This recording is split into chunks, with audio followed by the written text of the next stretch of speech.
आइए, सुनिए, देखिए, समझिए सनातन सत्य।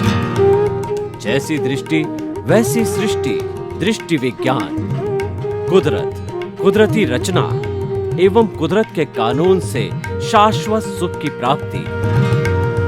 जोधपुर के परम पूज्य महात्मा उपासक प्रोफेसर डॉक्टर सोहन राज तातेड़ के निर्देशन में सनातन सत्य। जैसी दृष्टि वैसी सृष्टि, दृष्टि विज्ञान।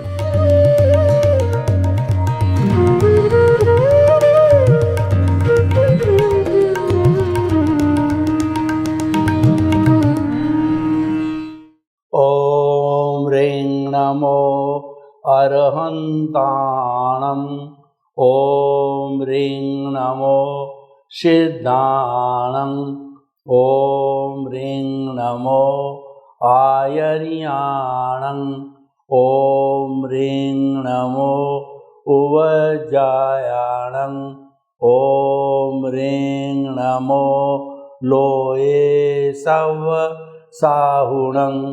ऐसो पंच नमोकारो सव पावपणासनो मंगलाणं च सवैसिं पडमं हवै मंगलं। पडमं हवै मंगलं। ओम नमो भगवते वासुदेवाय। ओम नमः शिवाय। जय सच्चिदानंद। भाई और बहनों, मातृशक्ति को नमन। आज का हमारा बहुत सुंदर विषय दृश्य, दृष्टि और दृष्टा। ये त्रिवेणी है और जहाँ त्रिवेणी होती है वहाँ निष्कर्ष निकलता है। त्रिवेणी हमें बहुत बड़ा रहस्योद्घाटन करता है। जैसे गंगा जमुना सरस्वती का संगम, ये त्रिवेणी है। ब्रह्मा विष्णु महेश और लक्ष्मी सरस्वती दुर्गा, तीन देवियों का ये त्रिवेणी संगम है। ज्ञेय ज्ञाता, ज्ञेय हेय और उपादेय, ध्येय धाता और ध्यान, दृश्य दृष्टि और दृष्टा। ये त्रिवेणी से निष्कर्ष आता है। तो हम जिस त्रिवेणी की बात कर रहे हैं आज, वह हमें बहुत बड़ा निष्कर्ष देने वाली है। दृश्य का अर्थ होता है जो खुली आंखों से हम जितनी दूरी तक देखते हैं अपने सामने, वो दृश्य दिखाई देता है। बंद आंख से भी व्यक्ति दृश्य देख सकता है। तो देखना जो है ये दृश्य कहलाता है। दूसरी होती है दृष्टि। अब देखिए, मैं आंखों से देख रहा हूं क्योंकि मेरी आंखों में ज्योति है, प्रकाश है। जब मुझे दिखाई देता, मेरा आंखों का रेटिना सही है। अगर आंखों में ज्योति ना हो और विजन ना हो, एंटीन हमारा जो है वो रेटिना सही नहीं हो, तो मैं कैसे देख पाऊंगा। एक अंधा व्यक्ति, जन्मांध व्यक्ति जो है, वह पूरे जीवन भर कुछ भी नहीं देख सकता है क्योंकि उसकी रोशनी गायब हो गई, उसकी आंख फूटी हुई है, उसके रेटिना डैमेज्ड है, यानी दृष्टि नहीं है। दृष्टि के द्वारा दृश्य देखा जाता है। अब तीसरा है दृष्टा। इस दृष्टि को कौन देता है? देखिए, पावर हाउस है तो पावर हाउस से इलेक्ट्रिसिटी निकल करके वायर के द्वारा हमारे घर तक आती है। तो इलेक्ट्रिसिटी नहीं हो तो पूरे घर में अंधेरा रहता है, और जब पावर आ जाता है तो हमारा फ्रिज, टीवी, एसी, पंखे, ट्यूबलाइट सभी जगमगा उठते हैं। ये कैसे हुआ? बिजली आने के कारण हुआ। तो ये जो बिजली है वह हमारा दृष्टा है। पावर हाउस है वो दृष्टा है। और जो बिजली है जिससे कि दिखाई दिया है, जिस साधनों से दृष्टाई दिया है, वह हमारी दृष्टि कहलाती है। तो हमारे शरीर के अंदर जो खुली आंखों से 5 इंद्रियों से जो हम दृश्य देखते हैं वह दृष्टि के द्वारा देखा जाता है, और वो दृष्टि देने वाला है, दृष्टा है, हमारे भीतर विराजमान शुद्ध आत्मा भगवान है, जो कि हमारा लक्ष्य अभी हम बने नहीं हैं। हमको परमात्मा बनना है, लेकिन मूल स्वरूप में द्रव्य स्वरूप के अंदर जो आत्मा का पारिमाणिक गुण है वह जो है शुद्ध आत्मा का है, मोक्ष वाली आत्मा का है।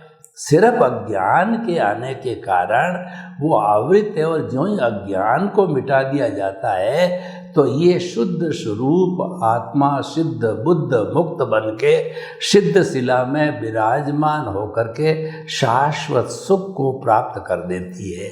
तो वह दृष्टा है, और दृष्टा केवल उसकी प्रेजेंस होती है, दृष्टा केवल हमें दृष्टि देता। अब देखिए, दृष्टा अक्रिया है और दृश्य है, आंख में ज्योति है तो दृश्य दिखाई दे देगा।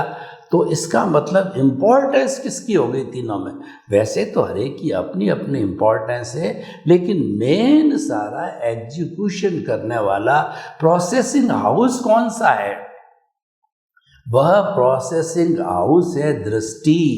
इसीलिए जो हमारा कार्यक्रम है वह दृष्टि विज्ञान है। हम सिर्फ दृष्टि बदलते हैं, सृष्टि नहीं बदलते। आप गृहस्थी है, साधु है, सन्यासी है, आप कोई भी व्यापार करने वाले हैं, नौकरी वाले हैं, लेखक है, डॉक्टर है, जो और गृहस्थी चलाते हैं, महिला है, आप विकलांग है, आप कोई भी हो, हम उस विषय को टच नहीं करते हैं, क्योंकि आप जो भुगतान जो है वो पा रहे हो, आप अपना हिसाब क्लियर कर रहे हो, वो तो मन वचन काया तथा उससे जुड़ी हुई हर अवस्था मात्र कुदरती रचना है। वो तो नियंत्रण कुदरत के पास है, और हमें एक अतिरिक्त सांस लेने की भी हमारी जो है वो स्वतंत्रता नहीं है, प्योरली कुदरत के ऊपर डिपेंड है। तो हम उस विषय को टच नहीं करते हैं।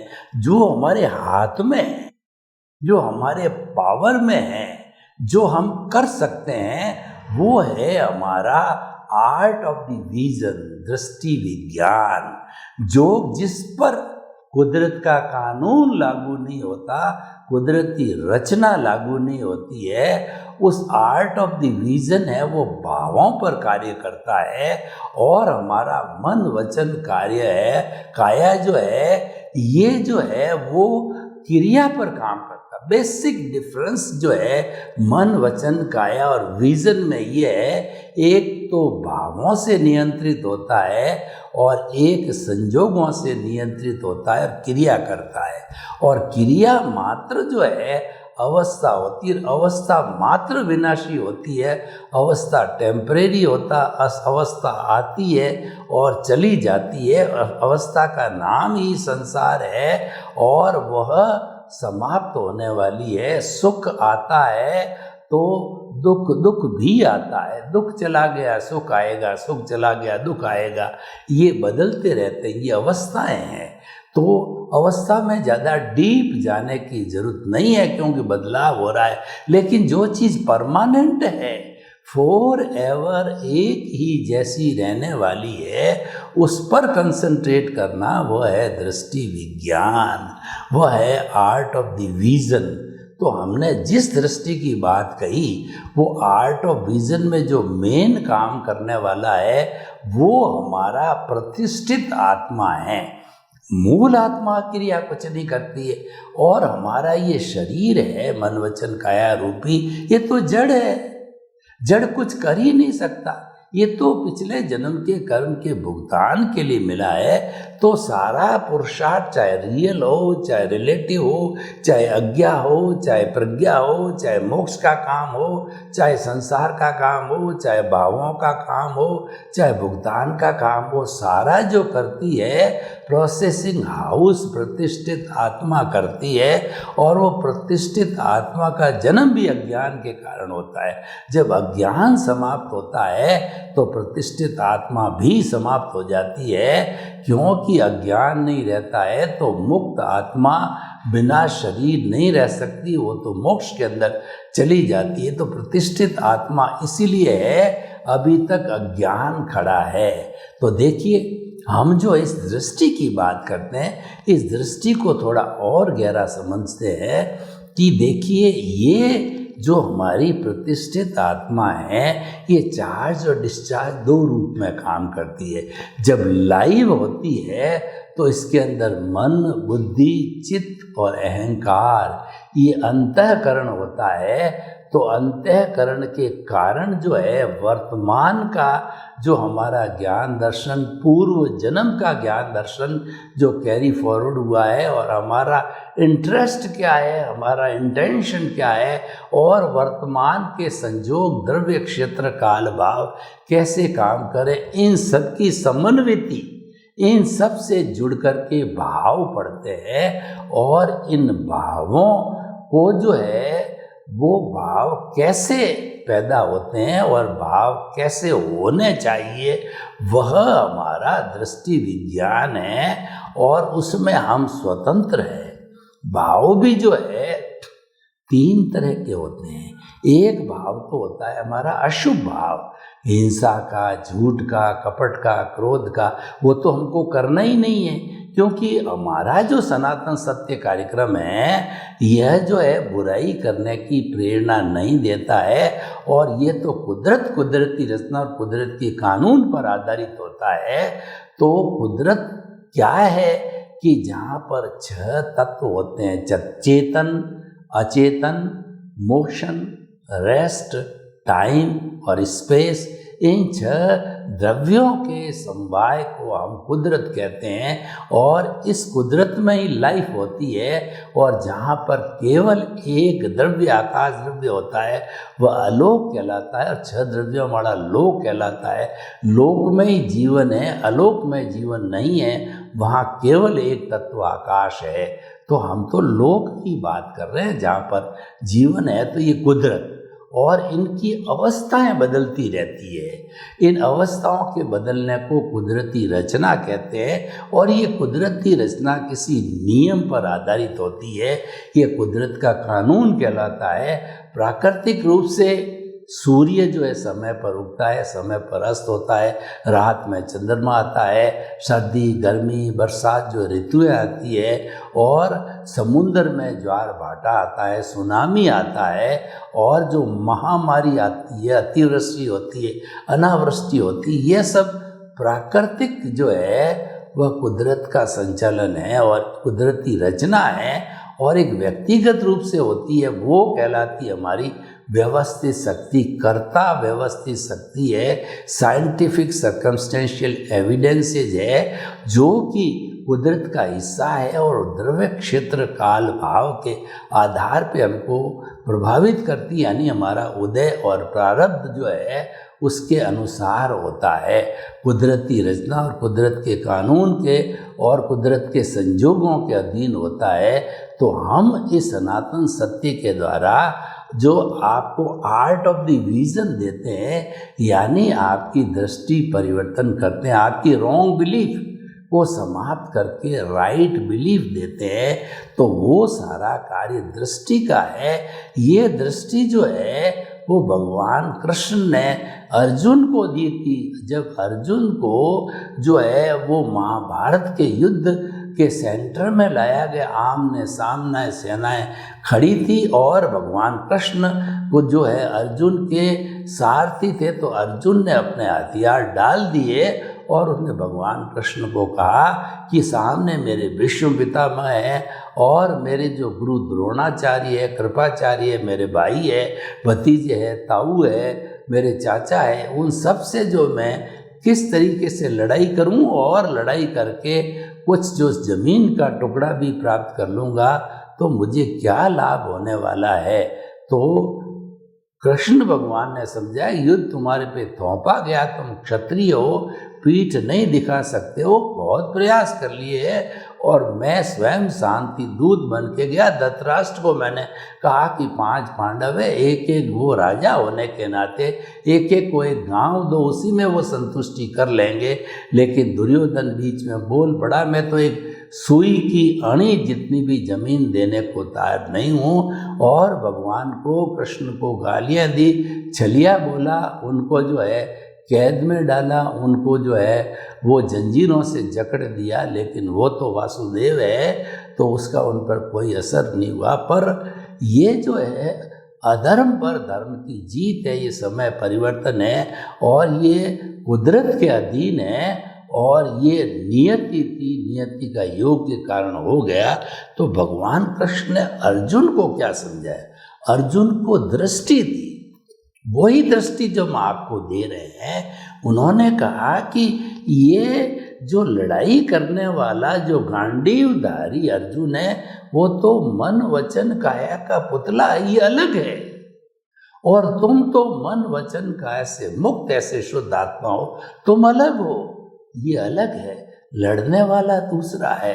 तुम तो, तुम्हारी तो केवल हाजिरी है, तो तुम तो निष्काम कर्म करो, अपना कर्म करते रहो, फल की इच्छा तुम मत करो। निष्काम कर्म की बात कही, कर्म करना तुम्हारा धर्म है, तो तुम ये कर्म करते रहो। तुम अलग हो, ये अलग हो। उनको वेद विज्ञान कराया, उनको दृष्टि दी, उनको दिव्य दृष्टि दी। दिव्य दृष्टि का अर्थ होता है जुदापन की जागृति, कि जो अर्जुन अलग है, लड़ने वाला अलग है, और वास्तव में अर्जुन का जो मूल स्वरूप है वह शुद्ध आत्मा का। इस दिव्य दृष्टि से जो है वो खूब, उन्होंने गांडीव से कई हत्याएं हुई, लेकिन उनको पाप नहीं लगा और उसी जन्म में वो मोक्ष गए, क्योंकि जो है वो अकर्ता भाव से उन्होंने युद्ध लड़ा। उनके अंदर ऑनरशिप, डूअरशिप नहीं थी कि इस अर्जुन रूपी मन वचन काया मेरा है और उसका संचालन करने वाला मैं हूँ, ऐसा उनकी भावना नहीं थी। उनकी भावना थी कि ये अर्जुन रूपी मन वचन काया है और उससे जुड़ी हुई हर अवस्था मात्र कुदरती रचना है। उसको कुदरती रचना देखते देखते देखते युद्ध जीत गया। तो ये दिव्य दृष्टि हम आपको देना चाहते हैं। तो इस दिव्य दृष्टि के अंदर जो है हमारा केंद्र हम बनाते हैं, और केंद्र आप कहीं भी बना सकते हैं। मान लीजिए दोनों भ्रुकुटियों के बीच के अंदर जो हमारा आज्ञा चक्र है, दर्शन केंद्र है, पिनियल ग्रंथि का केंद्र है, वहाँ पर आत्मा का चैतन्य केंद्र सबसे ज़्यादा सक्रिय है। इस बिंदु को आत्मा तक पहुँचने का प्रवेश जो है द्वार कहा जाता है। यहाँ पर मानिए कि श्वास के साथ जो है बाहर से आप चमकते हुए पीले रंग के परमाणु, चमकते हुए गुलाबी रंग के परमाणुओं को खींचिए और देखिए हमारे जो है इस आज्ञा चक्र के ऊपर पूरा जो कहना चाहिए कि गोला बन गया है। तो अब आप जो है वह इस गोले से, इस बिंदु से भीतर जा सकते हो।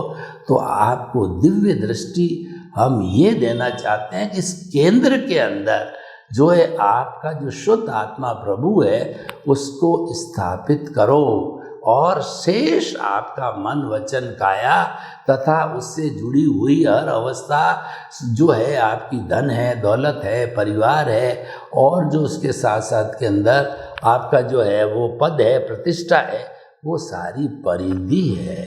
तो इस केंद्र के ऊपर आपका ध्यान, जागृति केंद्र पे सतत जागृति रहनी चाहिए, वो आपका रियल पुरुषार्थ है।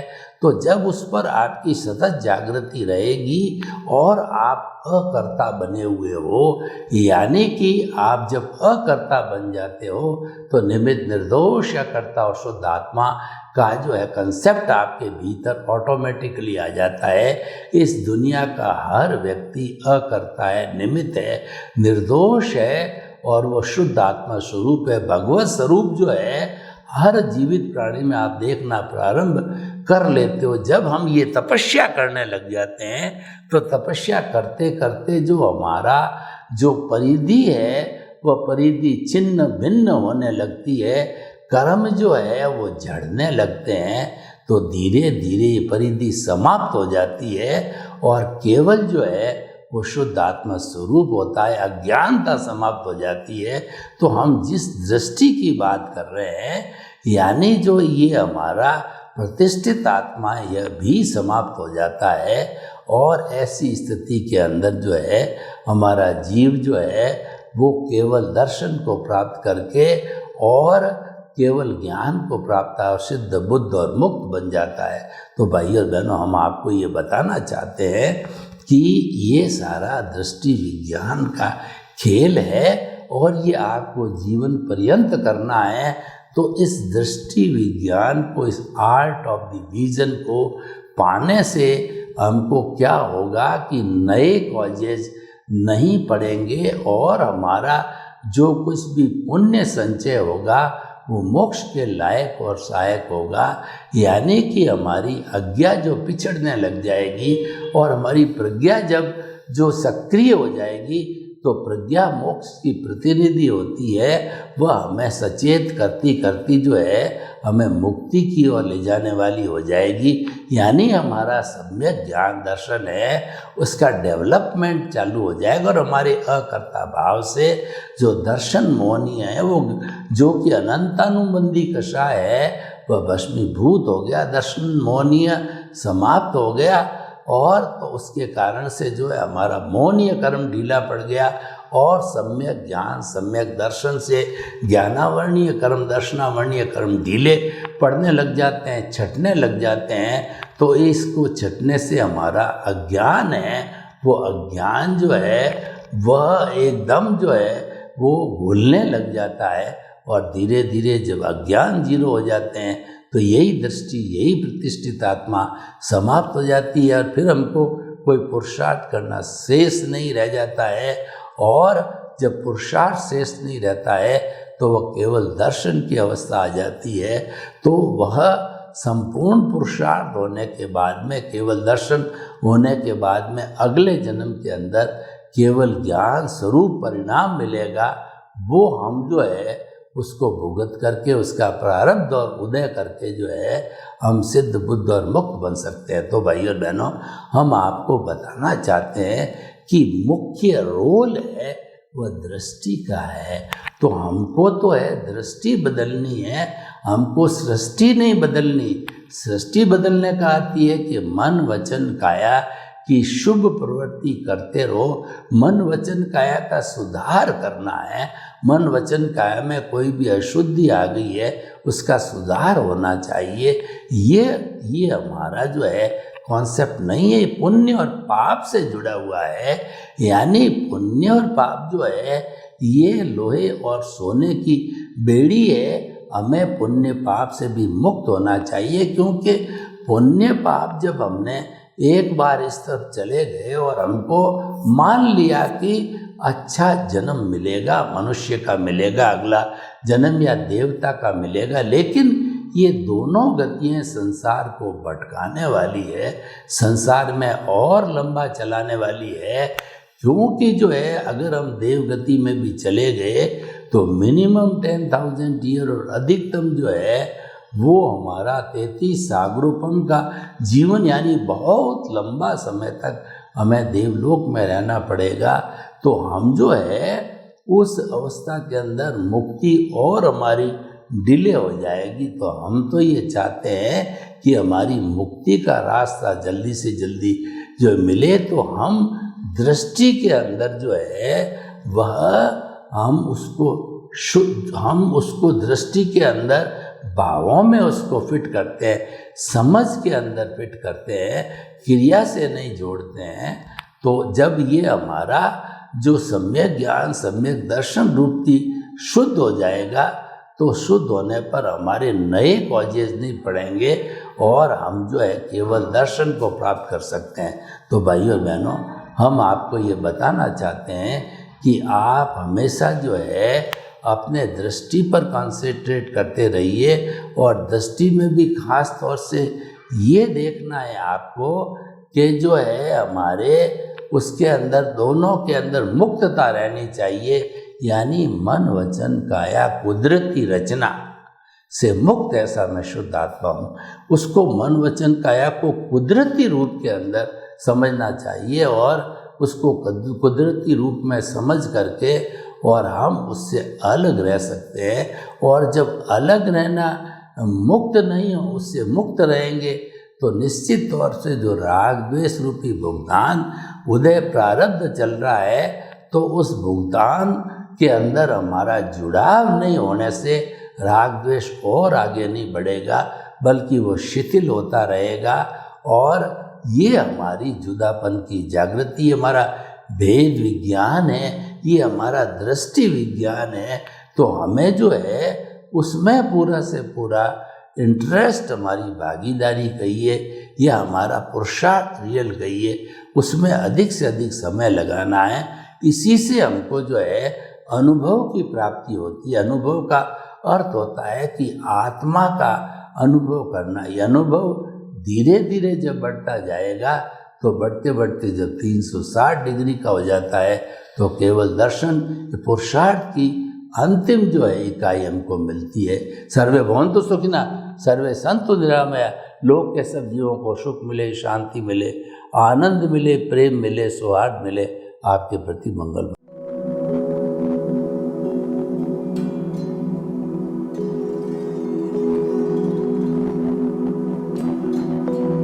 एक ऐसा अंतर्राष्ट्रीय ख्याति प्राप्त मानव जो गुरु प्रेरणा से पिछले 20 वर्षों से वानप्रस्थ जीवन जीते हुए 24 घंटे मानवता की सेवा में संलग्न है।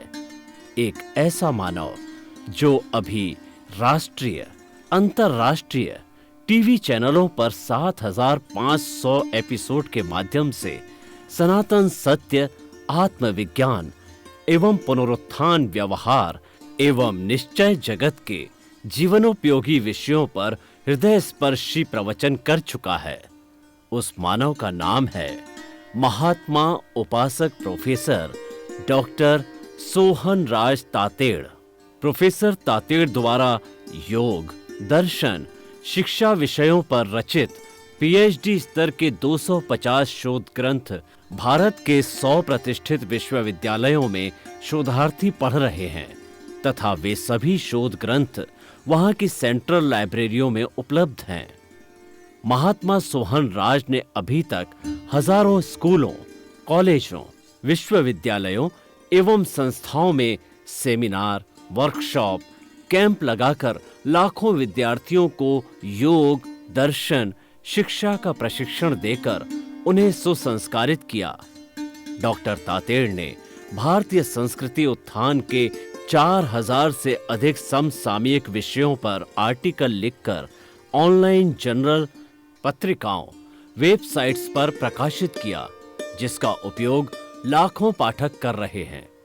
उपासक तातेड़ के 5000 से अधिक आज का सुविचार, आज का शुभ संदेश, आज का मंगल भावना योग आदि चिंतन websites, Twitter, blogger, Facebook, YouTube माध्यमों से लाखों लोग अपना जीवन निर्माण कर रहे हैं।